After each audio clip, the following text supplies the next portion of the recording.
तो hey hello guys, welcome to universal guide. और आज हम बात करने वाले हैं इस वीडियो के बारे में। एक्चुअली सतीश ने लास्ट में वीडियो डाला 7 ऐसे ब्लॉग निशेस के बारे में बताया जिसको आप स्टार्ट करके ऐसा अर्निंग कर। अब सतीश ने बताया तो जाहिर सी बात कि वो लाइव अपडेट दे रहे हैं क्योंकि वो इस फील्ड में बहुत टाइम से और कई लोगों के साथ इंटरव्यू कर चुके हैं, तो उन्हें पता है कि अभी के मार्केट में क्या चल रहा है। तो हम भी इन्हीं 7 टॉपिक के बारे में बात करेंगे। देख लो, पहला है हमारा फाइनेंस। तो आप ये 7 टॉपिक के बारे में देख लो। तो यहाँ पे पहला हमारा फाइनेंस है, दूसरा ऑटोमोबाइल, बिजनेस से celebrity news, TV show, influencer news और टेक न्यूज। तो देखो सतीश ने बता दिया कि ये सारे ब्लॉग्स है, साथ में कई सारे सबूत भी ऑलरेडी दे रही है कैसे कई लोग आप पे यहाँ पे आके काम करके तो वहां से स्टार्ट। तो ये 7 नीश आइडिया, मतलब ये 7 जो ब्लॉग्स है इस पे आप जा सकते हो, लेकिन इसके अंदर क्या करना है वो आपको फाइंड आउट करने की जरूरत है, क्योंकि उसके तो लेके मैं बताऊंगा हर एक निशेस में से मैं आपको 3 माइक्रो निश बताऊंगा मैं आपको, जिसको लेकर आप स्टार्ट किया। तो मैंने इस पे रिसर्च किया और मैंने सोचा कि क्यों ना, सतीश तो ऑलरेडी वैल्यू देता ही है तो कुछ उसमें और भी वैल्यू ऐड कर देता हूँ जिससे कि आपको और भी ज्यादा हेल्प मिलेगी। तो मैं आज सिर्फ फाइनेंस की बातें करूंगा। फाइनेंस के अंदर मैं ऐसे 3 निशेस के बारे में बताऊंगा जो 3 निशेस पे आप अपना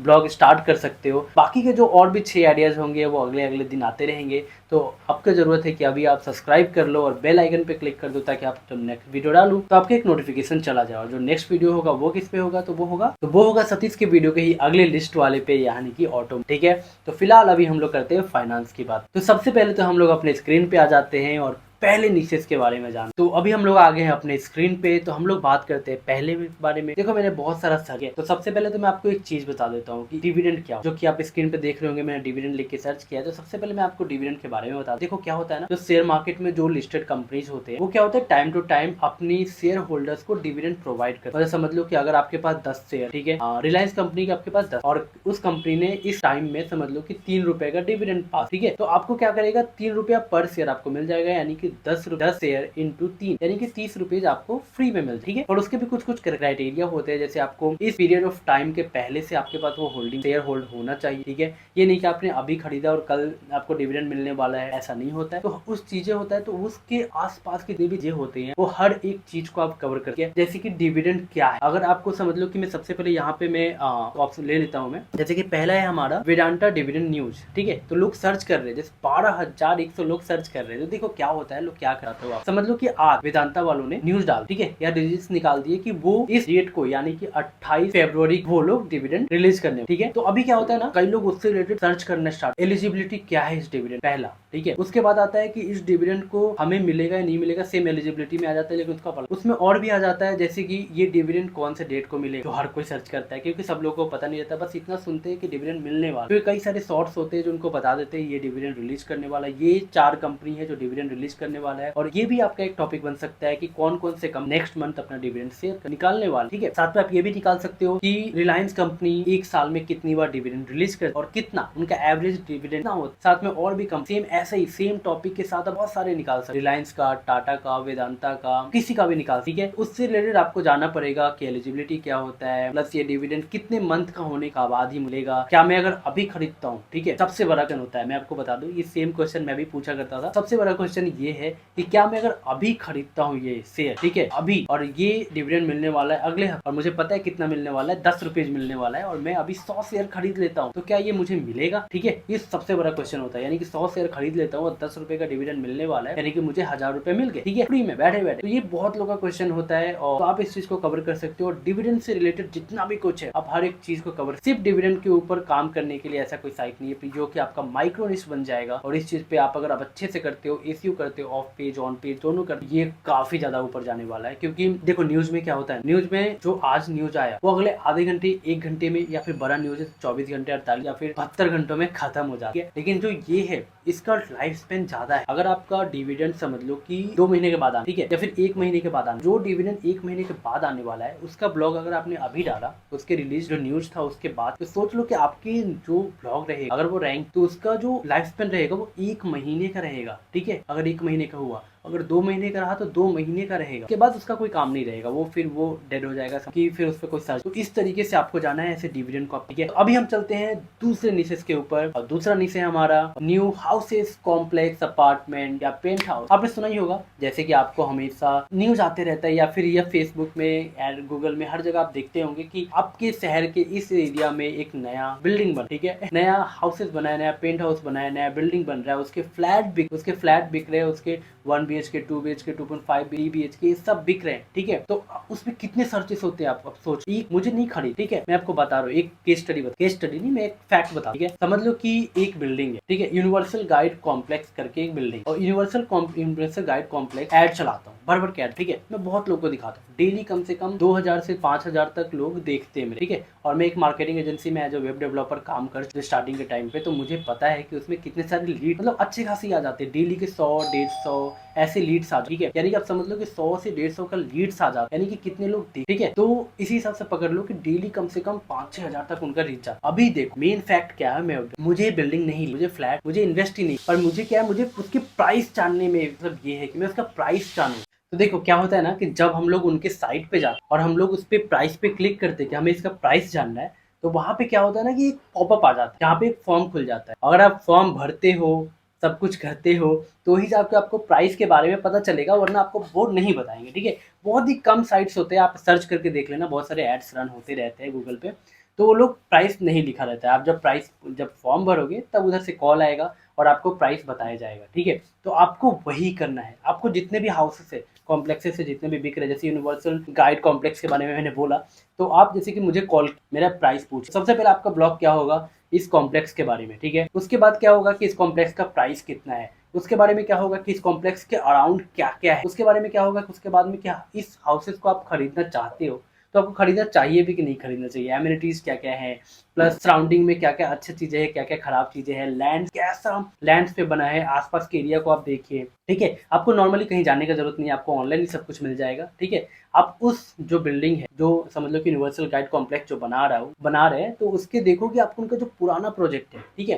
जैसे कि मैं यूनिवर्सल गाइड कॉम्प्लेक्स बना रहा हूँ, तो मैं कहीं ना कहीं यूनिवर्सल गाइड अरीना, कहीं ना कहीं यूनिवर्सल गाइड कुछ भी बना के रखा होगा कि ये लोग क्या करते हैं ना, नाम सेम रहता है, बस आगे का नाम वो लोग चेंज करते हैं सारे के सारे बिल्डिंग्स और प्रोजेक्ट्स के, ठीक है। तो आपको वैसे सर्च करना है और उसके बारे में सारा डिटेल करना है। अब ये सोचो, ठीक है, 5000 लोग सर्च उनको चाहिए। जैसे कि कुछ टाइम पहले मैंने जब मैं बताया, जैसे कि मैं एक मार्केटिंग कंपनी में जो वेब डेवलपर काम करता था, तो वहाँ पे मैं एक लैंडिंग पेज बनाता, तो जो लैंडिंग पेज बना था वो ठीक से ऑन पेज ऑप्टिमाइज भी नहीं था, ठीक है, फिर भी उसके कीवर्ड पर रैंक कर गया था। क्यों?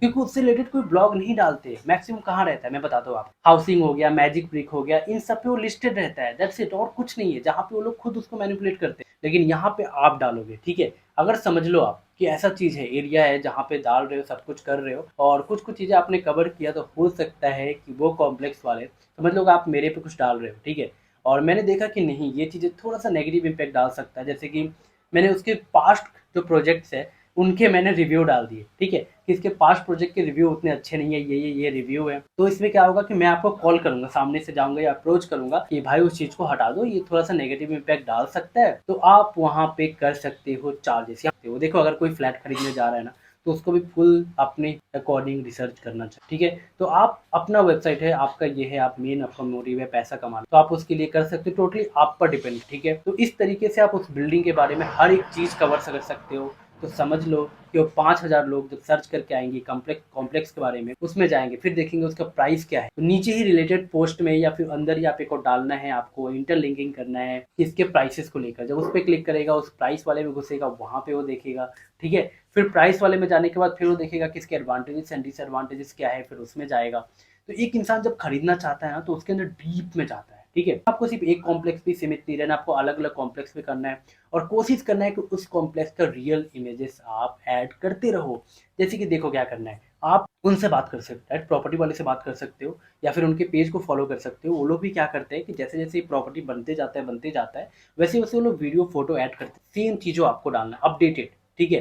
जैसे आपने अभी स्टार्ट कर दिया कि सिर्फ फ्लैट है, प्लानिंग है, ठीक है, उसका आपने फोटो डाल, बाद में क्या होगा कि वहाँ पे कंस्ट्रक्शन स्टार्ट हो, तो आप क्या करोगे, कंस्ट्रक्शन से रिलेटेड प्रॉपर एक ब्लॉग डाल दो, ठीक है, कि वहाँ पे कंस्ट्रक्शन स्टार्ट हो गया, ये वो है, वहाँ पे ये फोटो है, और जो आपने मेन जहाँ पे डाल के रखा था वहाँ पे फिर से उसको अपडेट कर दो। यहाँ पे क्या होगा कि जो पुराना वाला जो ब्लॉग रहेगा ना, वो अपडेट हो जाएगा। और यहाँ पे एक और सबसे बड़ा बात दिखता है क्या है, एक बिल्डिंग बनने में कम से कम 2 से 3 साल लग जाते हैं, अच्छा खासे लग जाता है। तो 2 से 3 साल तक वो चीज़ें आपका एवरग्रीन रहेगा। उसके बाद हो सकता है कि डाउन हो जाए, ठीक है। उसके बाद भी अगर कोई लोग सर्च करता है समझ लो कि इस प्रॉपर्टी के बारे में, तो उसको मिलता रहेगा, तो वो बात अलग है, ठीक है। तो उस चीज़ को लेकर आप कर सकते हो, तो ये भी एक अच्छा खासा। तो अगर आपको ये आइडिया अच्छा लगा ना, लाइक जरूर करना और सब्सक्राइब कर देना, क्योंकि आने वाला जो ऑटोमोबाइल वाला जो मैं बताने वाला हूँ ना, उसमें और भी भयानक बताने वाला हूँ, क्योंकि रिसर्च वर्क हो चुका है उसमें भी, और रिसर्च वर्क करने के बाद ही मैं सब कुछ बता रहा हूँ। ठीक है, तो अभी हम लोग चलते हैं तीसरे नीश आइडिया में। तो ठीक है, यहाँ पे हम लोगों ने प्राइस अज्यूम कर लिया कि हमारा प्राइस क्या हो, 40 लाख, 50 लाख और 70 लाख। ठीक है, तो अभी यहाँ पे क्या आता है ना, लोग सर्च करते, जैसे सर्च करते हैं होम लोन को लेकर, ये लोन को लेकर। ठीक है, तो यहाँ पे लोग का एक मेंटेलिटी और आता है, जो लोग नॉर्मली सर्च करते हैं पर उनको मिलता नहीं है। ठीक है, जैसे मैंने डाला यूनिवर्सल गाइड कॉम, तो यहाँ पे आ जाता है कि universal guide complex 2 BHK loan facility. ठीक है, ऐसा कुछ सर्च कर सकते हैं। यहाँ पे लोग सर्च कर सकते हैं कि क्या क्या प्रोसीड्योर है इस कॉम्प्लेक्स में, रेंट मतलब होम लेने के लिए क्या क्या प्रोसीड्योर है कि हम लोग लोन मिल जाए इस 2 BHK के लिए, 4 BHK के लिए। तो इसके अराउंड भी आप घूम सकते हैं। इसमें क्या होगा ना, मैं आपको बताता हूँ। अगर कोई सर्च करता है यूनिवर्सल गाइड कॉम्प्लेक्स प्राइसेस, तो इसमें क्या होगा ना, आपका व्लॉग रैंक करेगा। क्यों? क्योंकि आप उसमें लोन का बात कर रहे हो, साथ में प्राइसेस का बात कर रहे हो, क्योंकि कितना प्राइस है, क्योंकि लोन बताओगे तो जाहिर सी बात है बिल्डिंग के प्राइसेस के बारे में बताओगे, है ना। तो प्राइसेस के बारे में बता दिए, लोन के बारे में बता दिए, सब कुछ के बारे में बता दिया। और जो लोन वाला जो चीज़ होता है ना, वो आंखों में खटकता है। ठीक है, मतलब चमकता है, मैं बता देता हूँ आप, जब कोई ब्लॉग कंपनी डालता है वहाँ पे, ठीक है, कि यूनिवर्सल गाइड कॉम्प्लेक्स, और उसके नीचे ही उसको मिलता है। ठीक है, सबसे पहले तो मतलब जो ओरिजिनल उसका मेन डोमेन है वो मिल जाएगा।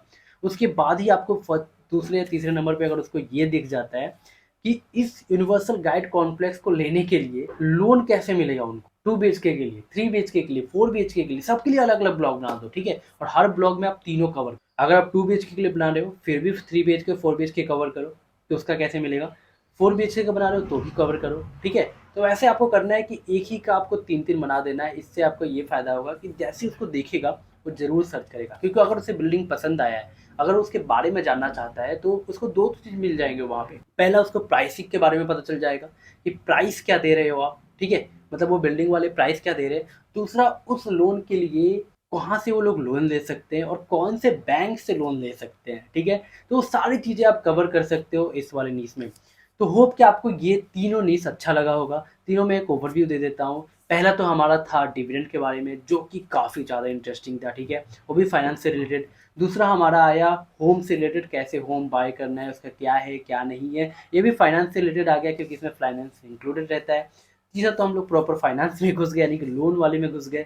तो ये तीनों चीज़ें ही आप स्टार्ट कर सकते हो। इसमें आपको मैं बता देता हूँ, जो सबसे ज़्यादा आपको मेहनत लगने वाला है वो है डिविडेंड वाले में, क्योंकि डिविडेंड वाले में कंपटीशन बहुत ज़्यादा है, मतलब हद से ज़्यादा है। तो दूसरा और तीसरा वाला जो है उसमें कंपटीशन समझ लो कि ना के बराबर है। आप एक नॉर्मल ब्लॉग में लिख कर डाल देता ना, और रैंक कर जाएगा। बस यहाँ पे आपको काम जो आएगा वो आएगा, आपको यहाँ पे क्वालिटी भी करना है और साथ में क्वांटिटी भी। आपने समझ लो कि एक ब्लॉग डाल दिए, वो रैंक कर गया, चलो ठीक है। कि आपको समझ लो कि अगर 300 लोग सर्च करते हैं, तो हो सकता है 300 लोग में से सिर्फ 30 लोग आए, ठीक है, आपके साइट पे। तो वैसे ही 30-30 करके ही बहुत सारे आएंगे। इसीलिए आपको क्वालिटी तो रखना ही है, साथ में क्वांटिटी भी रखना है। तो यहाँ पे टोटली खेलना है आपको क्वालिटी और क्वांटिटी दोनों के साथ, और पेशेंस। ठीक है, क्योंकि इसमें आपको रैंकिंग अच्छा खासा दिखेगा, आपको ब्लॉग पे ट्रैफिक भी दिखना स्टार्ट होगा, तो ये मोटिवेशन आपका बना रहेगा। तो अगर आप सेकंड या थर्ड वाले पे जाते हो, या फिर किसी पे भी जाना चाहते हो, किस कौन से स्टार्ट करना चाहते हो, तो एक बार कमेंट में कर देना कि आपको अच्छा लगा, तो मुझे भी मोटिवेशन मिलेगा, और नेक्स्ट वीडियो में हो सकता है मैं और भी ज़्यादा मेहनत करूँ, और आने वाले टाइम में और भी अच्छे अच्छे नीसेस लेकर आऊँ। ठीक है, क्योंकि मैं सोच रहा हूँ इस चीज़ का एक सीरीज स्टार्ट करा जाए। अभी तो मैं ये 7 के बारे में बताऊंगा, जो कि 37 के वीडियो में बताया गया कि 7 नीसेस के बारे में। तो 7 नीसेस से रिलेटेड मैं 3-3 माइक्रो नीसेस बताऊंगा आपको। ठीक है, उसके बाद और भी वीडियोज में लाऊंगा, पर आपका सपोर्ट चाहिए। तो नीचे सब्सक्राइब बटन है, उसको क्लिक कर दीजिए और बेल आइकन को दबा दीजिए, ताकि जो आएगा ऑटोमोबाइल के ऊपर, ऑटोमोबाइल का आपको वीडियो देखने मिल जाए, उसका भी 3 आप देखिए और फिर फाइनल कीजिए कि कौन सा। चलिए मिलते हैं नेक्स्ट वीडियो में कुछ और भी तड़कता भड़कता न्यूज़ लेकर। तब तक के लिए प्लीज़ मेरा साथ दीजिए। चलिए, बाय बाय।